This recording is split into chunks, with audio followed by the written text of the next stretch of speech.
भरूच के ब्रह्मा कुमारीज ईश्वरीय विश्वविद्यालय की मुख्य संचालिका के रूप में प्रभा दीदी जी निमित्त हैं। आपका जन्म सन 1952 में मेरठ के एक संपन्न परिवार में हुआ। बचपन से ही आप भक्ति भाव से भरपूर रहीं। आप सकारात्मक दृष्टिकोण, मधुरभाषी, आत्मविश्वासी, रचनात्मक एवं प्रभावशाली व्यक्तित्व की धनी रही हैं। आपको मात्र 13 वर्ष की अल्प आयु में ही मथुरा से ईश्वरीय ज्ञान की प्राप्ति हुई। आश्रम की पवित्र जीवन शैली एवं श्वेत वस्त्रों से प्रभावित होकर आपने इस ज्ञान मार्ग को अपनाया।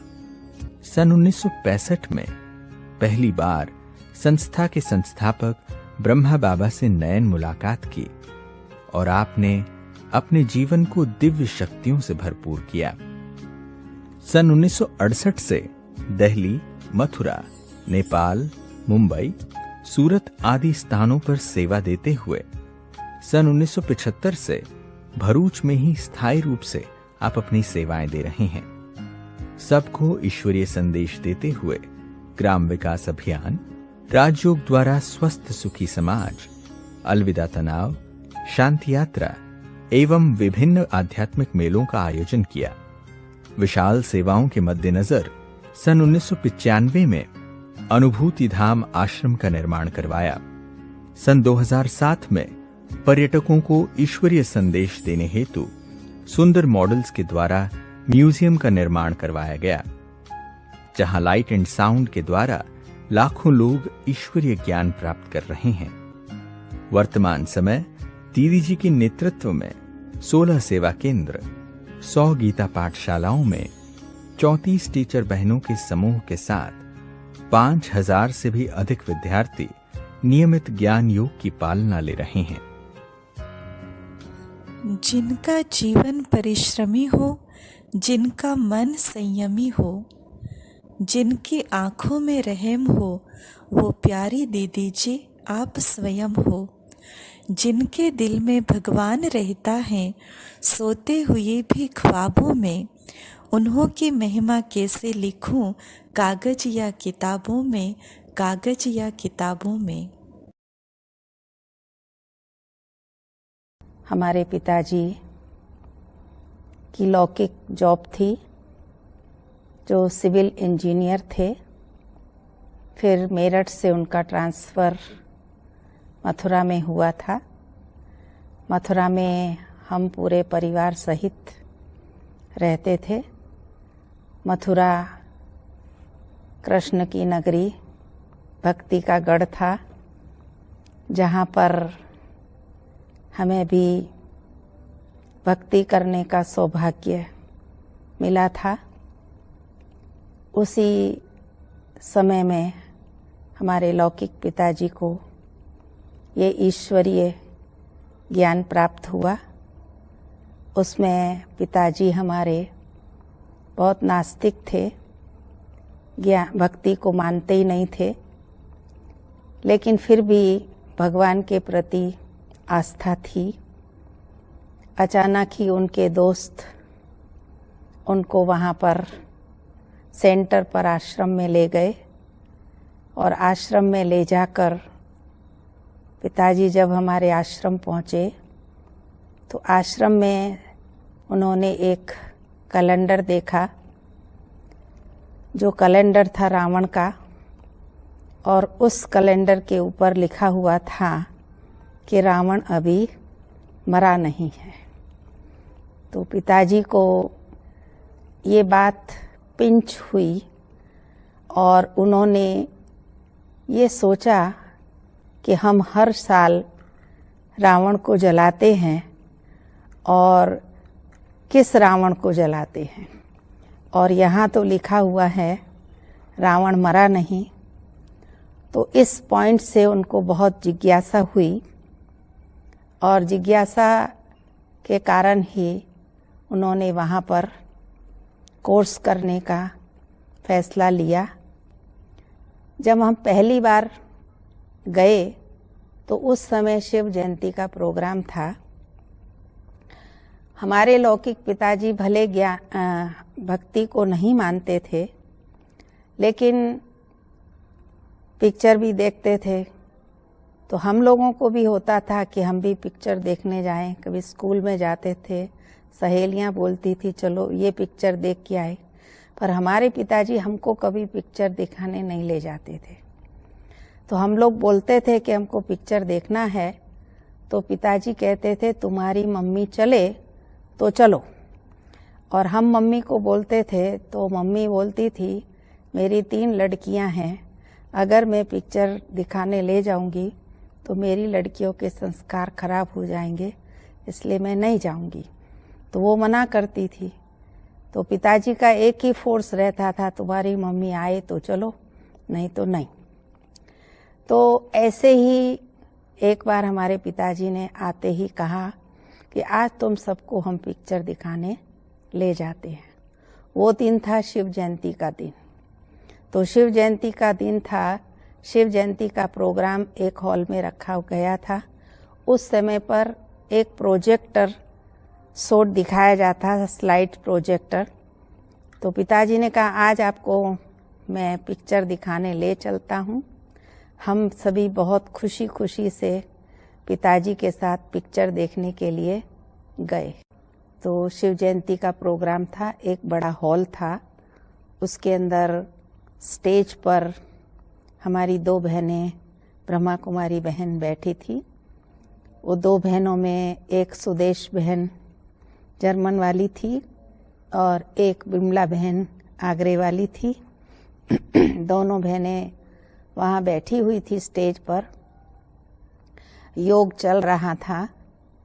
तो मैं जैसे ही हॉल में घुसी तो मेरे को हॉल के अंदर घुसते ही एक इतनी आकर्षण हुई और इतना अच्छा लगा मेरे को, और मैं बैठे बैठे यही सोचती रही कि ये बहनें कितनी अच्छी हैं, कितनी सुंदर हैं।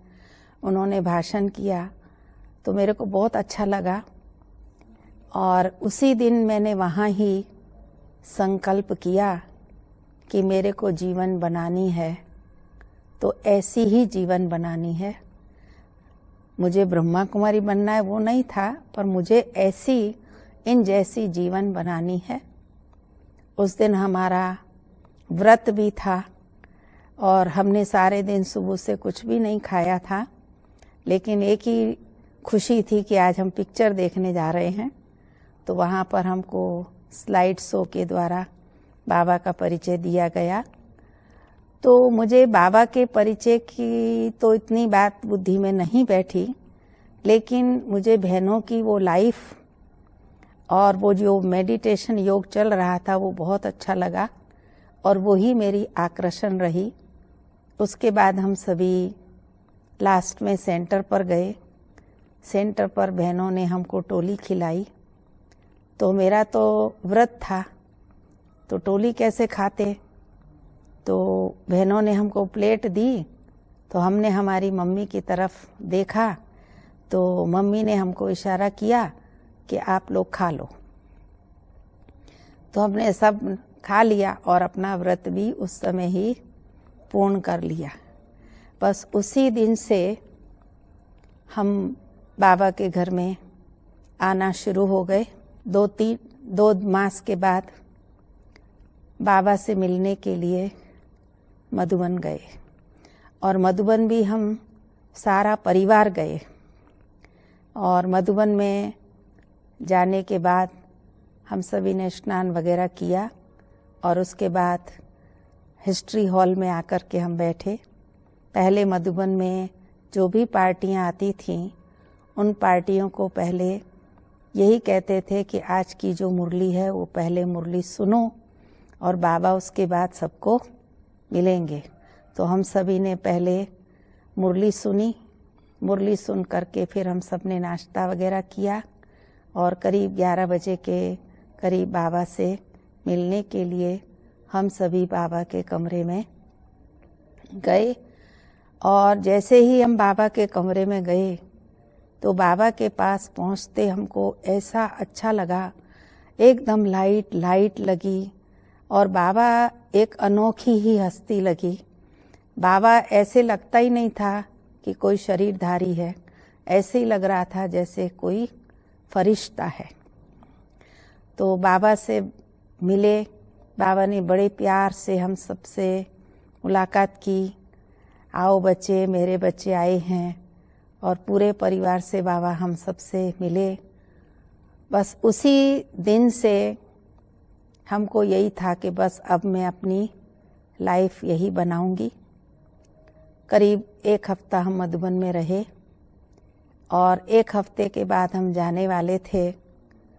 तो मैंने बाबा को कहा कि बाबा मैं तो आपके पास ही रहूंगी, मुझे अब नहीं जाना है, मुझे बाबा सेवा करनी है और यही सेवा करनी है। तो बाबा ने कहा बच्ची अभी तुम छोटी हो, तब मैं 9th क्लास में पढ़ती थी, और बाबा ने मुझे कहा बच्ची तुम हाई स्कूल तो करके आओ। तो मैंने बाबा को कहा कि बाबा हाई स्कूल के लिए आप बोल रहे हैं, आप बोलते हैं मुरली के अंदर कि विनाश हो जाएगा, और मैं अगर पढ़ने के लिए गई तो विनाश हो जाएगा, तो मेरा तो पुरुषार्थ रह जाएगा। तो बाबा ने कहा नहीं बच्ची, बाबा तुम्हारे लिए रोक के रखे। सब कुछ तो मिल गया है तुझे चाहने के बाद, सब कुछ तो मिल गया है तुझे चाहने के बाद। अब क्या किसी से मांगू, अब क्या किसी से मांगू, तुझे पाने के बाद सब कुछ तो मिल गया है तुझे चाहने के बाद।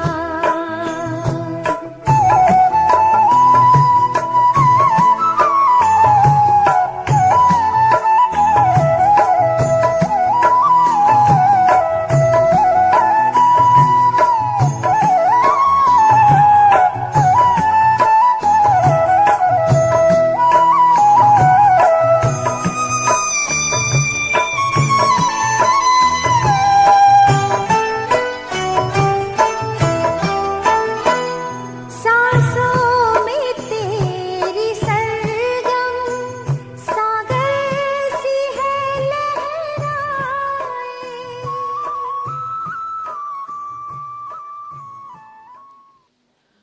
ओम शांति, ओम शांति, ओम शांति। Good morning. ओम शांति कहकर मुस्कुराती, न देखे जाती और पाती। ओम शांति कहकर मुस्कुराती, न देखे जाती और पाती। हमारी दीदी हमको समझाती, भगवान है हमारा साथी। दूध में चावल मिले उसे खीर कहते हैं, दूध में चावल मिले उसे खीर कहते हैं। आप जैसी दीदी मिले उसे तकदीर कहते हैं, आप जैसी दीदी मिले उसे तकदीर कहते हैं। दीदी आपने हमें बताया कि आप बाबा को एक बार अव्यक्त बाप दादा को स्टेज पे मिले, तो बाबा ने बहुत सुंदर भोग की थाली आपको दी। वो क्यों दी, वो क्या था जो बाबा ने इतने प्यार से पूरी की पूरी थाली आपको दी और कहा आगे इसको दो। तो दीदी मैं चाहूंगी कि ये गहरे राज को आप हम सभी के बीच में स्पष्ट करें।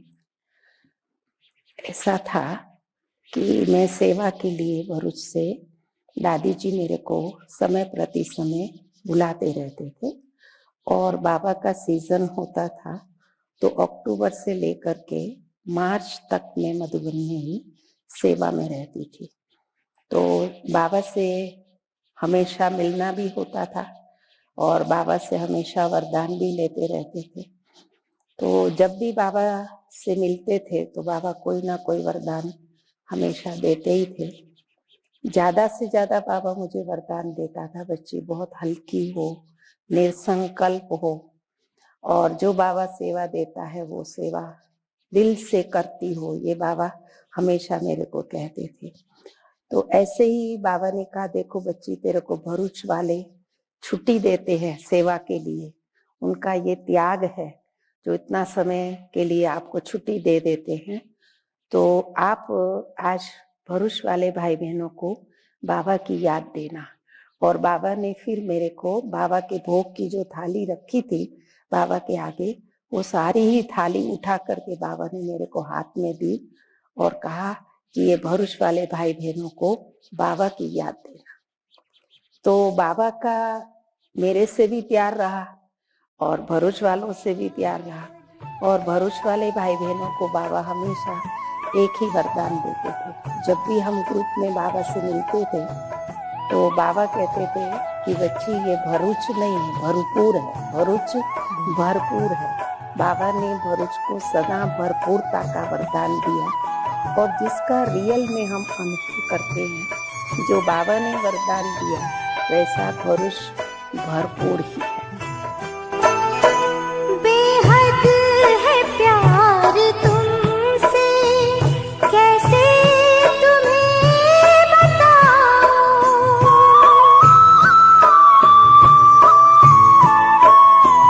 बिन तेरे मैं तो बाबा एक पल भी रह न पाऊं, एक पल भी रह न पाऊं। मन में अपार खुशियाँ पास आने के बाद सब कुछ तो मिल गया है, तुझे चाहने के बाद सब कुछ तो मिल गया है, तुझे चाहने के बाद। अब क्या किसी से मांगूं, अब क्या किसी से मांगूं, तुझे पाने के बाद सब कुछ तो मिल गया है।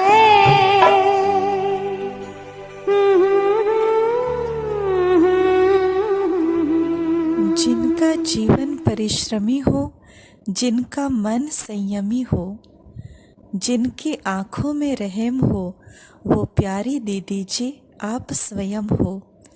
जिनके दिल में भगवान रहता है, सोते हुए भी ख्वाबों में, उन्हों की महिमा कैसे लिखूं कागज या किताबों में, कागज या किताबों।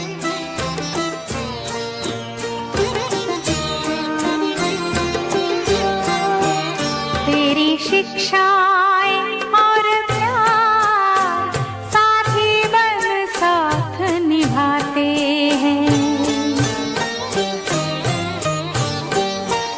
मधुबन के वो दिन रात, मधुबन के वो दिन रात, बाबा तेरी याद दिलाते हैं। तेरी शिक्षाएं और प्यार साथी बन साथ निभाते हैं।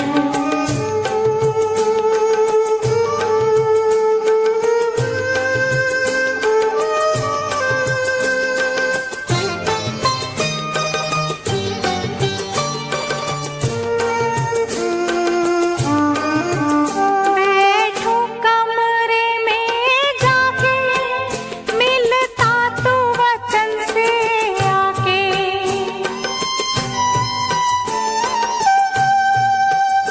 होते हैं निहाल ये नैना, बाबा तुझे सामने पाके। तेरे मीठे मीठे बैन, तेरे मीठे मीठे बैन, कानों में आज भी आते हैं। तेरी शिक्षाएं और प्यार साथी बन साथ निभाते हैं।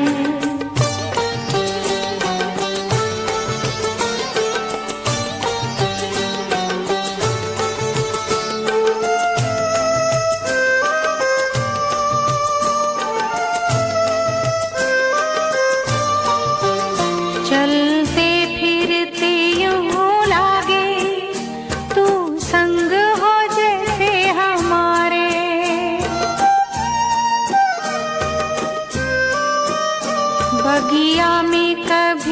कुटिया